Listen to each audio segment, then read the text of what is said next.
because it's politics we're going to be talking about in just a minute or two. He wants to restore your confidence in politics, and he thinks that politics is one of the great ways to civilize mankind. To start out, though, he's a fair-minded man. He reads a quote, which I'll read to you. Here it is. Who has not often felt the distaste with democratic politics, which Salazar expressed when he said he detested politics from the bottom of his heart?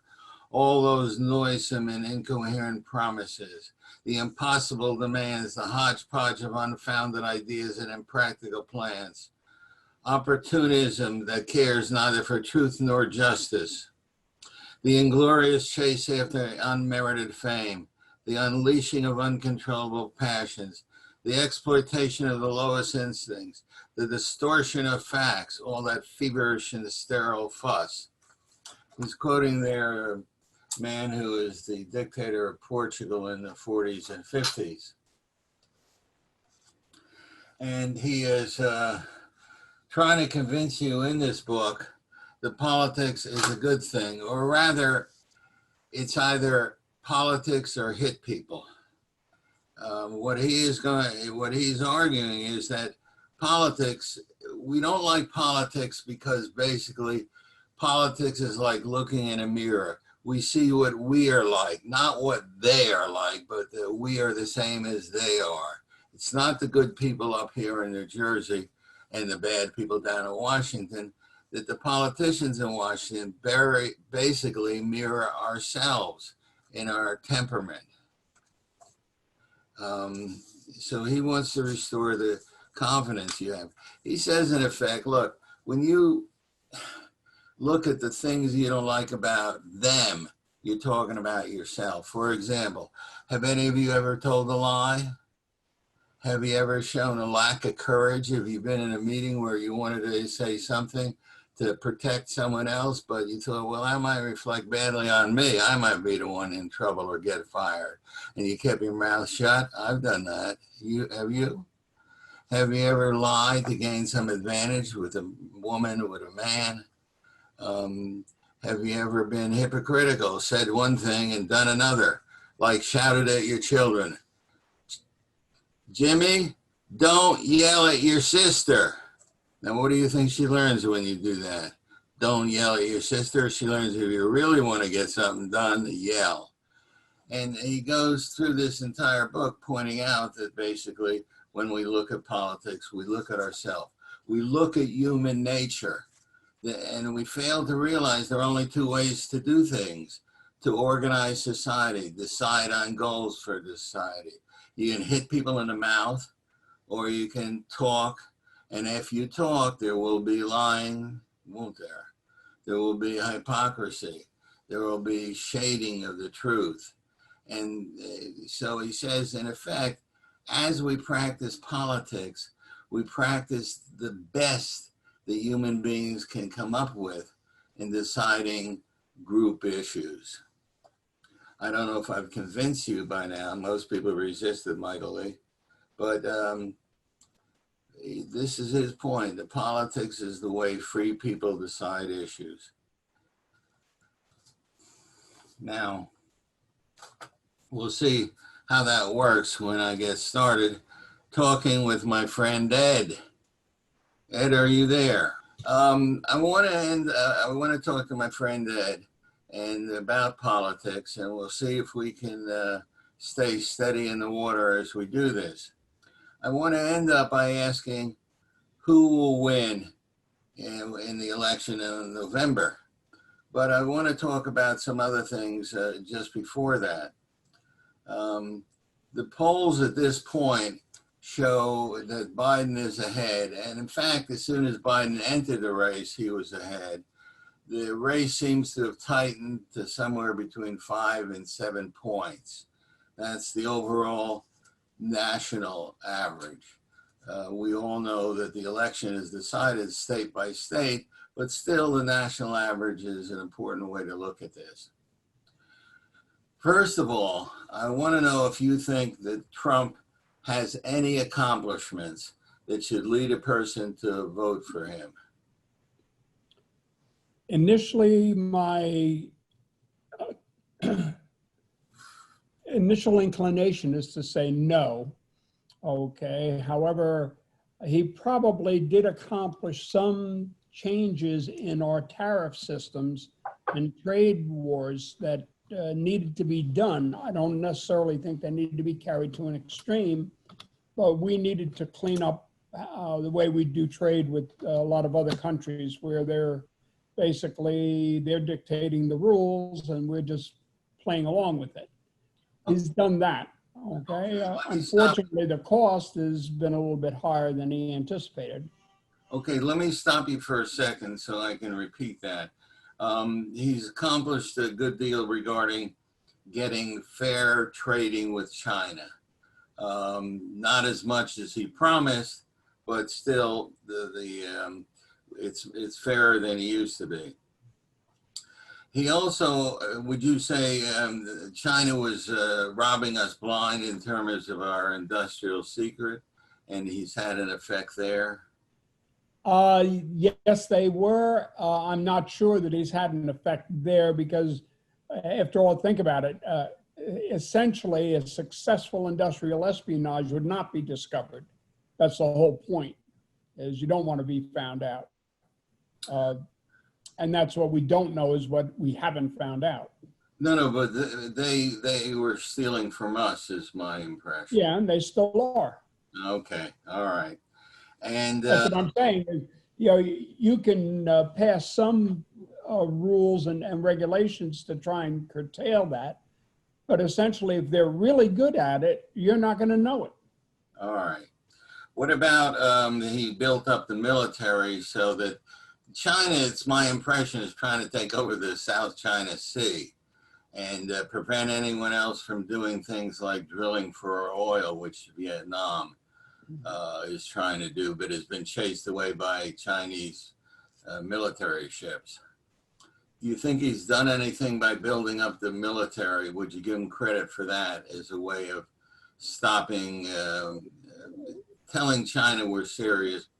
Well, George, number one, I don't think he has added anything to the military that wasn't already in the pipeline before he became president. Okay. I don't see any new programs that he's initiated, with the exceptions of his Space Force, which we have no idea what that's going to accomplish. So that remains to be seen. As far as building up the military, to what end? I mean, are we still even contemplating that there could be such a thing as a non-nuclear war? Especially in Asia? We're not saying. I can't see anything there except the end of the world. All right, let's go on from China here. And I really have to dig in and look a little bit to see what he bought with the extra 100 billion or something. Yeah. Amount of money. Yeah, you should be able to get something, a warm scarf or gloves. Now, I would want to give him credit for what he's done for Israel, but for example, moved the embassy to Jerusalem. He's spoken, usually Israel gets run over there a couple of times a day at the UN, and people slander it and tell lies about it. And he put someone in there, an ambassador that fought back, that basically defended Israel. And this was the first time we've done this. Well, George, I hear what you're saying, except that one, moving our embassy to Jerusalem, that remains to be seen as to how productive that's going to be. And number two, getting ourselves involved in the internal affairs of another country is why we are where we are now, okay, with regard to Okay, would you give him credit for our military? UN? Paul? Sorry? Would you give him credit for speaking up at the UN whenever Israel is being attacked? Oh, yeah. Yes, Haley did that. George, don't get me wrong. I'm not anti-aid to Israel. Okay, but as we've discussed many times, for it to be a working proposition, okay, it has to be a rational discussion, Okay. right? And I don't see that Trump has contributed anything to a rational discussion in that area. All right. What about his Israel integrated in a small area of strategic importance, the Golan Heights, into Israel? Let's say he has fought back against various politicians that have kind of slandered Israel, I think. You want to give many? But who are you talking about now, Trump or Netanyahu? No, Trump. Okay. I mean, would you give him any credit, or do you think he may have, as some Jews feel, gotten Israel into trouble? That I happen to think is true. As we've discussed a lot of times, George, a walk-away peace involves leaving the other side with at least a fighting chance of being an ongoing proposition. If you're going to split off the Palestinians and give them a piece of crap land that they can't live on, you haven't accomplished anything, and you're certainly not going to buy peace with that. All right. Okay. Let's maybe move along here to, this is a little controversial, but what the hell? The economy. Do you give him any credit for how well the economy was working before we had the pandemic? The economy went up under Trump. However, if you track it, it was well on its way to there, when Obama left office. Okay. Look at the growth in the economy from when Obama assumed office to when he left office, and the amount of growth then, okay, just beats the hell out of where we've gone since then. Can I summarize that by saying you give him some credit, but not as much credit as he claims for himself regarding the economy? That is, it went up, but nobody could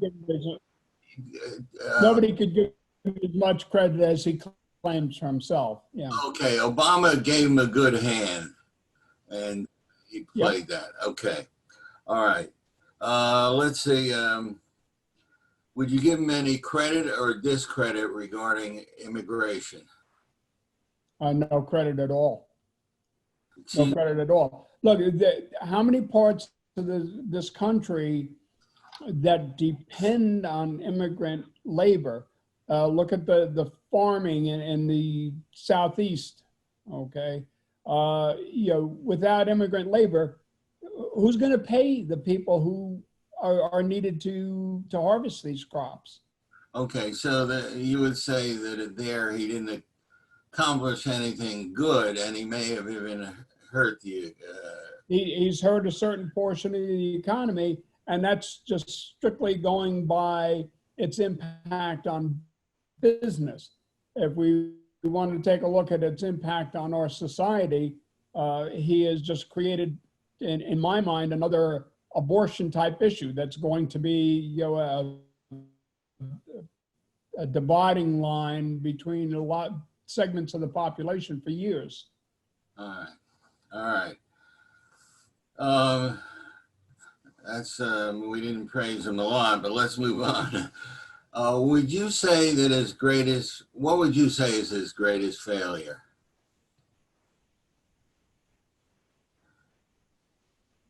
His greatest failure has been a moral failure, George.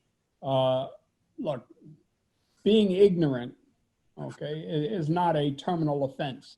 All right, he got elected to a job that he was totally incapable of handling. Okay, fine. There are ways to get around that. You hire smarter people. Okay.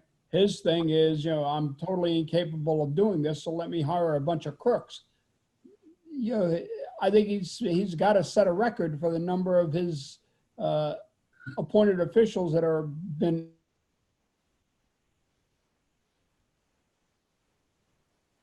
shown absolutely no integrity in running this office. Okay. All right. That's okay. We can put that under a moral failure. would you include under there things like a lack of civility? Uh, Well, then, no, that's just a piss poor personality. oh, okay. Okay. You can have a bad personality and still be an effective president. Okay, but you would take points away from the fact that he hired people who with morally questionable actions. Well, who else did he know but morally questionable people? All right. Okay. What about his attitude toward race? Would you say that he's, he sort of rebalanced things? That Are you kidding me? what? Are you kidding me? He probably has, tailor-made white sheet outfits that are made by Kiton in Italy for $12,000. But no, he's a racist. I don't think there's any doubt about that in anybody's mind. He is a racist. Let me ask you something. Do you think there is systemic racism in this country outside of the police situation, which I want to separate out? Yes, I think there's still systemic racism. It's a lot of it, unfortunately, is inherited. Right? Yeah, we have hundreds of years of treating blacks as inferiors in this country, and it's not going to go away in 20 years or 30 years. Right? People have got to realize the error of how they see things and change their own way of thinking.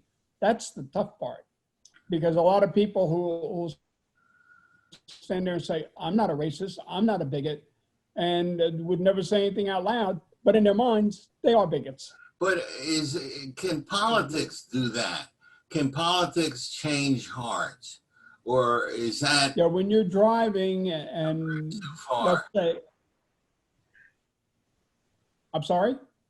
Is that a bridge too far? Can politics handle what's in your heart? No. Or can it just confine itself to, you're not allowed to hit the person? That's pretty much what it can do in terms of changing minds. However, a good economic policy that helps to raise the standard of living and the level of living for the poorer segments of the society, which, let's face it, translates to the people of color, right? Once we can raise them up, okay, to where they're getting an equal shot at making a decent living, okay? If you're living in a nice house and a black person moves into the house next to you, you got to figure that they got the money to afford it, same as you do, all right? And that's where you start to put everybody on equal, is you can see them as being the same as you are. We have the same interests, the same worries, the same concerns. Okay, but when it comes to one of the main ways of going up the income scale is education. Do you think there's bigotry against them, or do you think that we have bent over backwards with affirmative action and scholarships to try and help African Americans?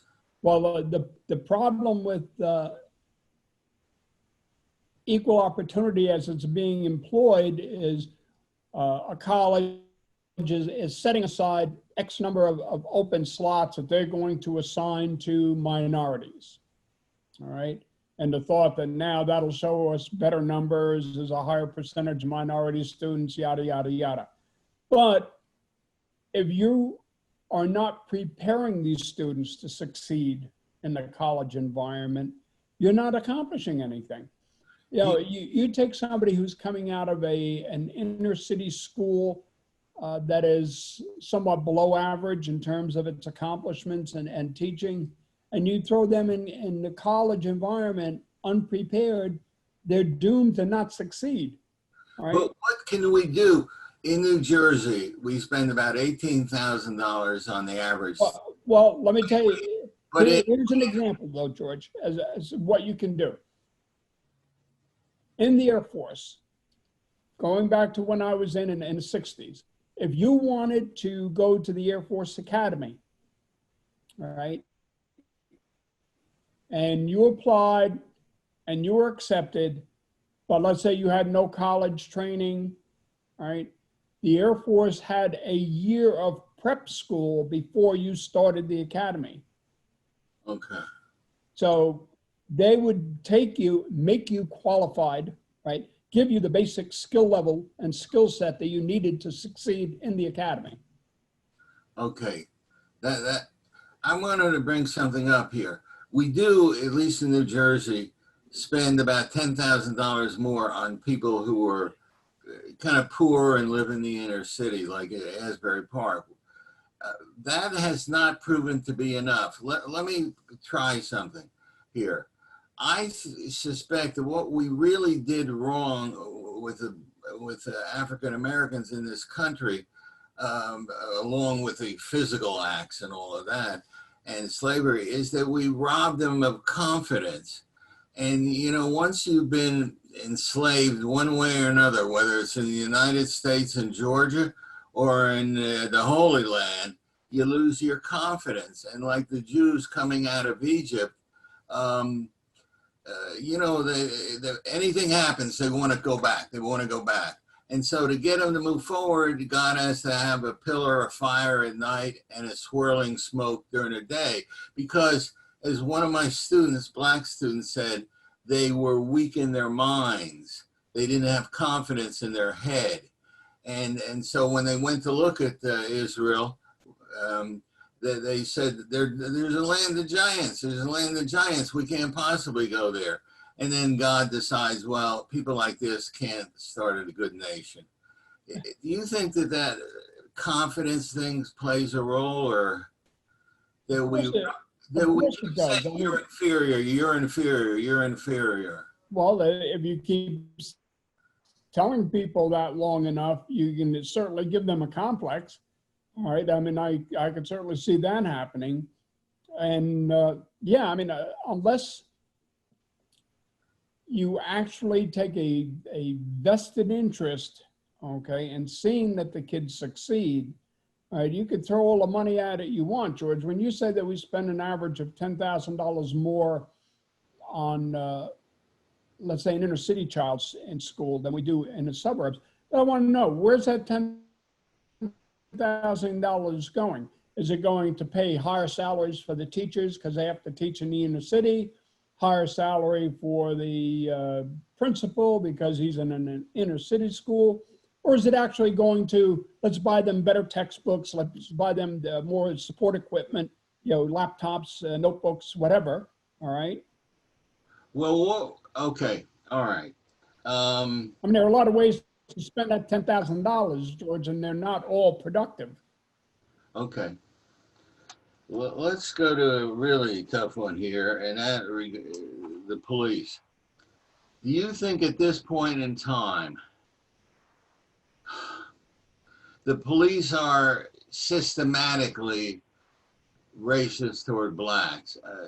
I understand this can happen and that can happen, for example, but do you think there is a systematic racism against blacks by police? Yes. All right. Now, as far as the numbers go about killing people, that doesn't seem to be the case. But do you think it is the case when it comes to general harassment? Well, when you say that doesn't seem to be the case, what doesn't seem to be the case? The policemen are more likely to kill a black person than a white person, you know, taking into account what they were doing at the time that they were shot. Okay, so the argument, as I heard it, let's say, coming from the government, from the White House, was that, gee, the police shot 1,000 white men, and as well as they shot 1,000 black men, so you see it's equal. Well, that's not true, okay? If you shoot 1,000 black men and your population is only 20% black, then you should have shot 4,000 white men to keep the ratio handy. But I mean, that's just not the truth, okay? Do you think there's a general lack of, They are not treating the blacks equally, all right? Look at the newspapers to see that, all right? These things that are happening are not happening in outer Mongolia somewhere. let me try something here. I thought that one thing you could do to help guarantee, or at least move in the right direction is, if a cop shoots a black man, or if a black man shoots a cop, it automatically is investigated by the FBI, which I think is still an organization with a great deal of integrity. Do you think that would make people slow down a little bit? Well, Georgia, the last shooting we just had, where a policeman shot a guy in the back 7 times. Right, exactly. You have to say to yourself, was that policeman, was he conscious at all of the world that he lives in? I mean, he shot a black guy in the back 7 times for, no violent criminal act. How would you change that? The way you change that, George, is we don't give, let me ask you a question. How well do we test the military people that are in control of the nuclear missiles? Say that again? How well do we test the military people that we put in control of our nuclear weapons? I assume they're. We test the hell out of them to make sure that they're, not insane, that they're not, that they're all wrapped right. But how would you test a cop? Well, there are psychological tests that tells us this guy, shouldn't be anywhere near the button. You can also have tests that say this guy should never have a gun and a badge. Okay. I hadn't thought about that. What about this, which is sort of related to what you said, that we could make police work into a real profession. And you say you want to be a policeman, you have to be trained and tested for a year. Do you think that would have an effect? Of course it would.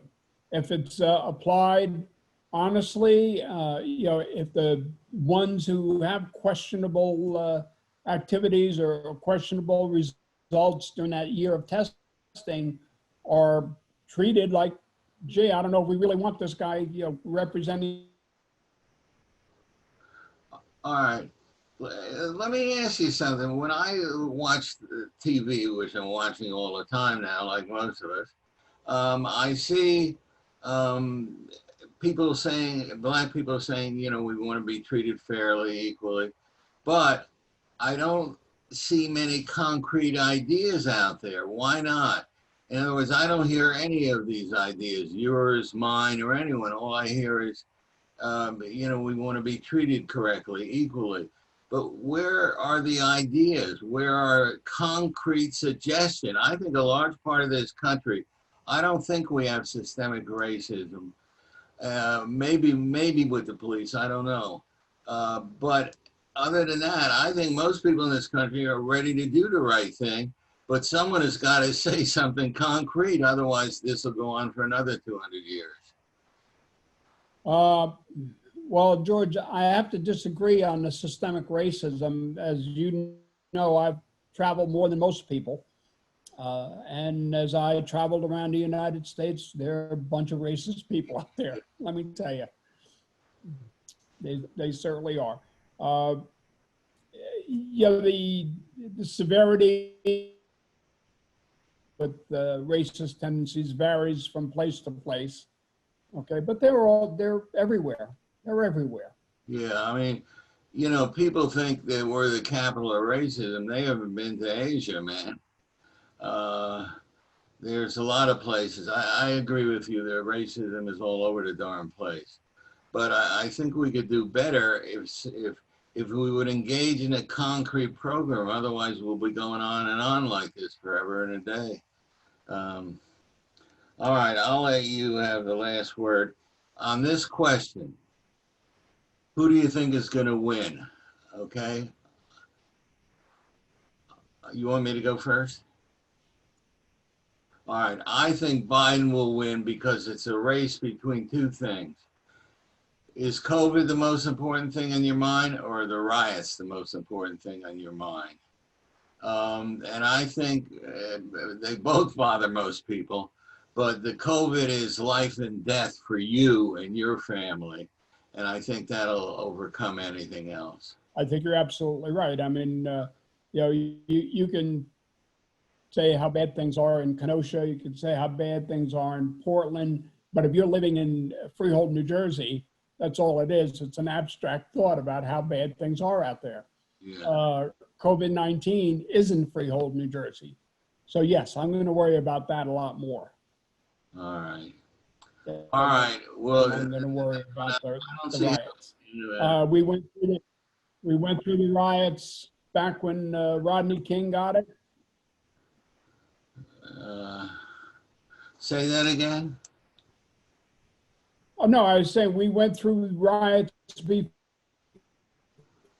and we've gotten past them. Okay, we'll get past these riots. All right, but COVID, a lot of people are not going to get past it, unfortunately. Yeah, I think we've developed some interesting attitudes. Listen, Ed, I want to thank you very, very much. And I hope we will definitely be talking about things in the future. Okay. We'll have to think of a bet where we're on other sides. By the way, I want to mention something. There's a video, you can type in on Google, Ukraine Lion Park. And it's where they somehow train these lions to hug people and lick their faces. And it went well with one exception a few years ago. But it's really worth watching. It is just amazing to see these giant, powerful critters just demand to be nice to people. Take a look at it, but do not go to Ukraine. I will not be responsible for what happens there. But it's a darn interesting thing. It's called the Taigan Lion Park, Taigan. Take a look at that. But Ed, you stay here with me, okay? All right, thank you very much.